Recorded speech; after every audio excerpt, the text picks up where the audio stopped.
শুনলাম কালকে নাকি আপনি ইতালি থেকে আসছেন। হ্যাঁ এসেছি। আমাকে নিয়ে যাবেন আপনার সাথে ইতালিতে? আম, আপনি মনে হয় খুব লজ্জা পাচ্ছেন। থাক বাদ দিন। শুনেন, আপনার ছবি দেখলাম, আমার কিন্তু আপনাকে খুব পছন্দ হয়েছে। আপনি অনেক হ্যান্ডসাম। আম, ও, আরেকটা কথা বলাই হয়নি, আপনার কি কখনো প্রেম হয়েছে? আমার কিন্তু কখনো প্রেম হয়নি, কারণ আজ পর্যন্ত আমাকে কোনো ছেলে পটাতেই পারে নাই। ঠিক আছে। আপনি মনে হয় খুব নার্ভাস, তাই না? আমিও।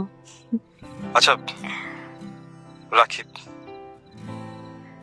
ঠিক আছে, রাখি।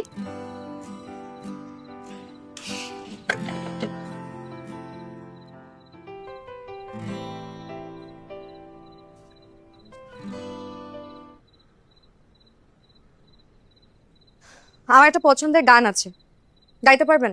অবশ্যই, বলেন কোনটা? সেই তুমি কেন এত অচেনা হলে। আয়ুব বাচ্চুর গান, গেয়ে শুনুন। আপনি কিন্তু ভালো গান করেন। গান তো আমি গিটার বাজাই। উফ, একটা রিকোয়েস্টই তো করলাম আপনাকে, গেয়ে শোনান না। আন্তরিকভাবে দুঃখিত, এই গানটা আমি গাইতে পারি না। কি হয়েছে, আপনার মেজাজ খারাপ? কেউ কিছু বলেছে? বর বকেছে? হ্যাঁ, আমাকে বকবে? এত সাহস আছে? মা বকেছে। কেন বকেছে? আমি নাকি সজলের সাথে অভদ্রভাবে কথা বলছি কাল। এই সজলটাকে? আমার হবু জামাই। ও মানে, আপনার কথা শুনে আমি আমার মতন করে কাল কথা বলছি।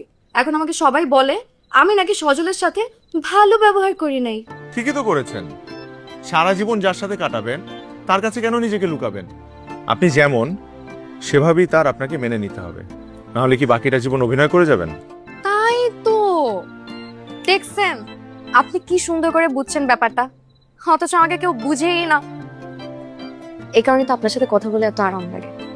আমার কি মনে হয় জানেন, আপনার আর আমার ফ্রেন্ড হওয়া উচিত। তাহলে নিয়ে নেন আমাকে কোথায়? আপনার জীবনে ফ্রেন্ড হিসেবে। ফ্রেন্ড? আজকে থেকে তাহলে আমরা ফ্রেন্ড, এবং এই ফ্রেন্ডশিপ উপলক্ষে আপনাকে আমি আরেকটা গান শোনাই।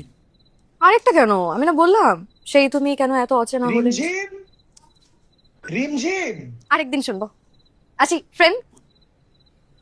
সেই তুমি কেন এত অচেনা হলে,